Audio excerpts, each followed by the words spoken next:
Sa sumunod na eksena, nagtungo si Jinho sa isang conference.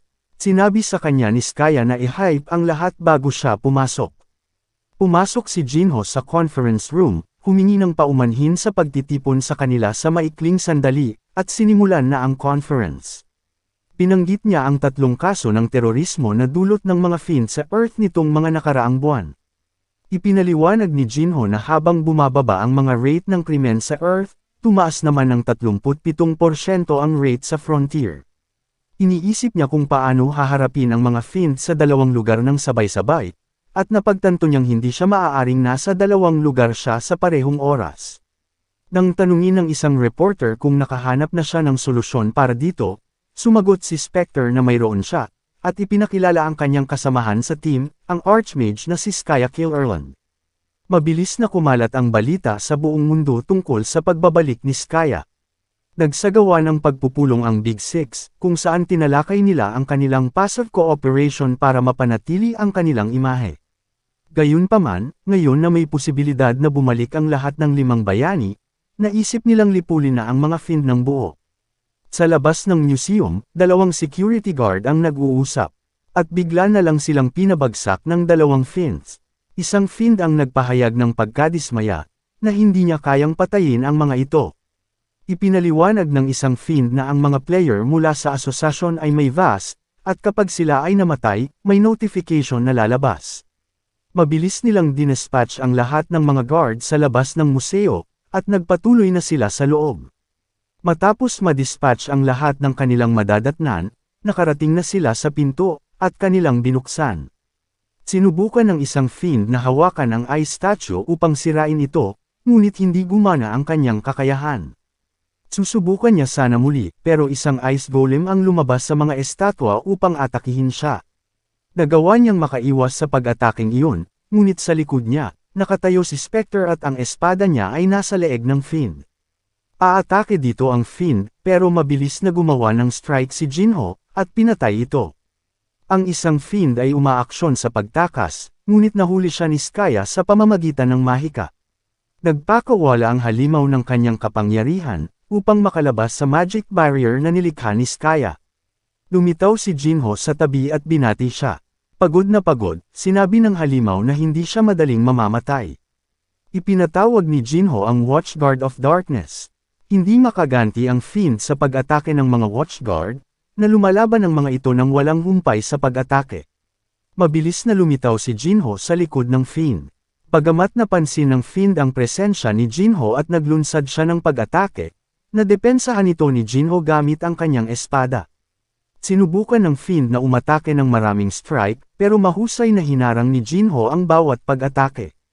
Nang umatake ang Finn gamit ang kanyang mahika, naka-counter dito si Jinho at ginamit ang kanyang darkness skill, na epektibong na-neutralize ang pag-atake ng Finn. Gayunpaman, ipinagpatuloy ng Finn ang pag-atake kay Jinho, pero hiniwa siya ni Jinho ng isang mabilis na strike. Desperado, ginamit ng Finn ang nakatagong kakayahan upang magpakawala ng isang malakas na final blow. Nagpatawag si Jinho ng maraming golem para harangan ang paparating na pag-atake. Nabigla ang halimaw, iniisip niya kung paano nakagawa ng mahika ang Archmage sa kanyang pag-atake.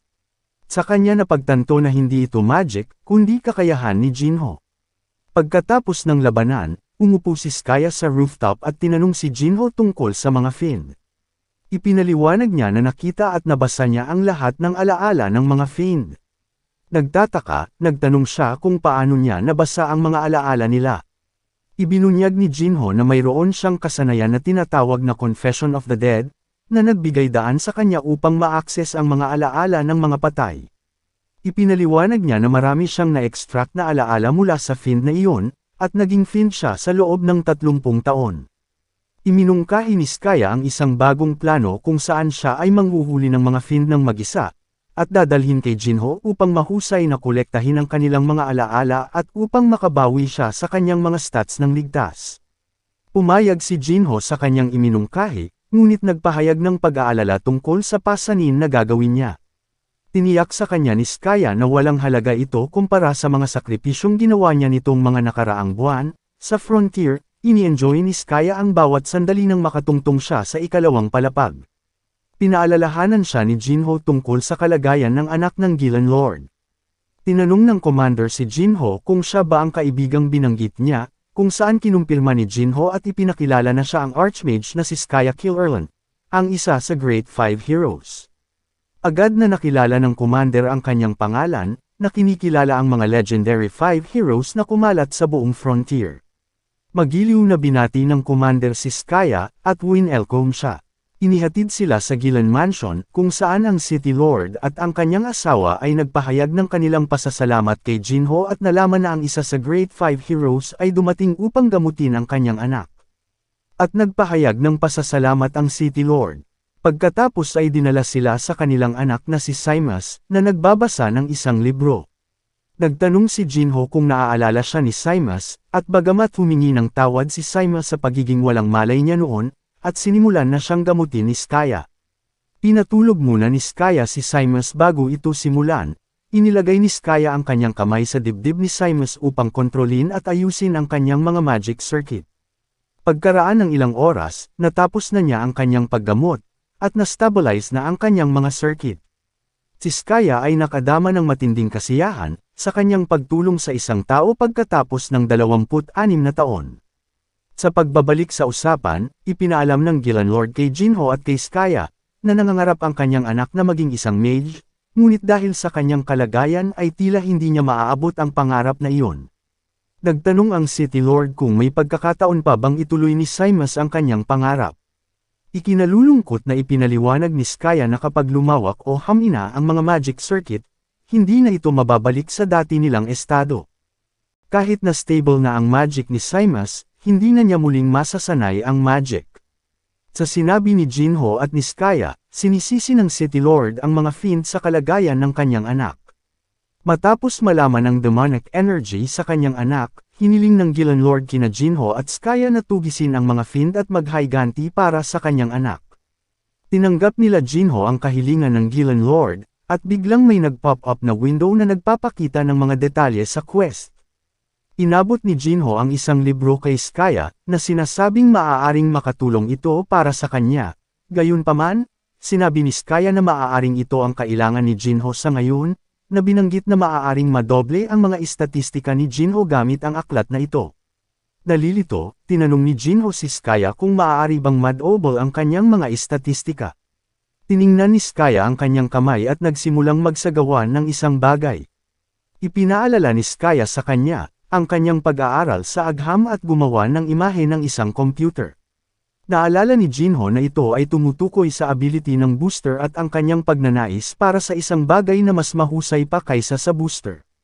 Kinumpirma ni Skaya ang kanyang mga iniisip, at sinabing natugunan niya ang parehong mga kondisyon ngayon. Naguguluhan, nagtanong si Jinho tungkol sa iba pang kondisyon, at binanggit na mayroon lamang siyang matibay na mana circuit.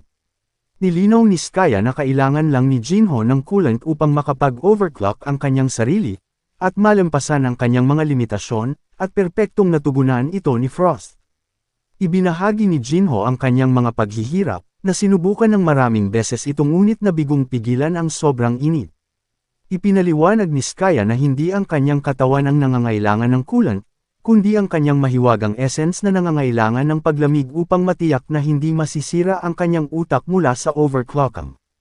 Iminungkahi ni Skaya ang paglikha niya ng enerhiya na maaaring malampasan ang overheating at mapanatili ang kanyang mga magic circuit. Inamin na ito ay isang mapanganib na hakbang ngunit makakatulong ito sa kanya na tumaas ang kanyang mga kakayahan ng mas mabilis kaysa sa booster. Sinabi ni Skaya na siya pa rin ang magdedesisyon, na sinasabi na siya pa rin ang makakahanap ng kanyang mga kasagutan. Tinanong ni Jinho kung may pupuntahan ba si Skaya, na sinagot na mamamasyal muna siya, at naghagis ng barya sa kanya. Pinanggit na ito ay ang kanyang maswerteng barya at palaging itago ito para sa kanya. Pagkatapos ay nagtanong siya tungkol sa kinaroroonan ni Frost at kung nakabalik na ba siya mula sa spirit realm. Iniling ni Jinho na pag-iisipan niya muna ito. At sinabi ni Skaya na isa sa alang-alang niya ang mga ito pagkatapos niyang makipag-ugnayan sa mga fiend. Tiningnan ni Frost ang barya, at napagtantong na pagkamalan niyang salamangkero si Skaya, ngunit natuklasan na isa rin siyang espiritista. Nakaramdam ng pag-aalala si Jinho sa pagpasa ni Skaya sa kanyang mga tungkulin, na nalaman nito na lumalaban siya ng mag-isa sa nakalipas na taon at ngayon ay siya naman ang pamasa nito. Napagtanto ni Jinho na ang mabilis na pag-level up at pagbabalik sa normal na stat niya, ang tanging paraan para makahabol kay Skaya. Determinado, nagpas siyang i-master ang overclocking upang makahabol sa agwat nila. Sa shop ni Noe, dinala ni Jinho ang kanyang black armor para ayusin, at nagulat sa estado nito. Ipinaalam sa kanya ng apo ni Quan Noe na habang kaya niya itong ayusin, hindi na ito magiging kasing tibay ng dati dahil sa kondisyon ng armor. At nag-request si Jinho ng bagong black armor. Sinabi ng apo ni Noe na gusto niyang magdagdag ng ilang materyales, at tinanong kung makakahanap ba siya ng mithril. Napagtanto ni Jinho na ang pintuan ng museo ay gawa sa mithril, at nakuha niya ang isang malaking halaga ng materyal. Dumating si Quan Noe at pinagalitan si Jinho dahil hindi siya binati muna, at saka nagulat nang makita ang mithril. Ipinaliwanag ni Jinho na ipinagkatiwala niya sa kanyang apo ang paggawa ng bagong armor para sa kanya. Nagalit si Noe, pero sinabi ng kanyang apo na maaari silang magtulungan. Tumanggi si Noe, na sinasabing hindi hiniling ng customer ang kanyang craftsmanship. Tinanong ni Jinho kung available ba siya para sa mga gawain, at sinabi ni Noe na maraming reserbasyon at aabutin ng ilang taon para makipag-ugnayan sa kanya. Gayunpaman, inilantad ng kanyang apo ang katotohanan na hindi sila nagsagawa ng anumang reserbasyon. Dahil sa kahihiyan, pumayag si Noe na tuparin ang kanyang kahilingan. Nabanggit ni Noe na nakakita siya ng balita tungkol kay Skaya, at nagtanong kung bakit hindi siya bumisita dito.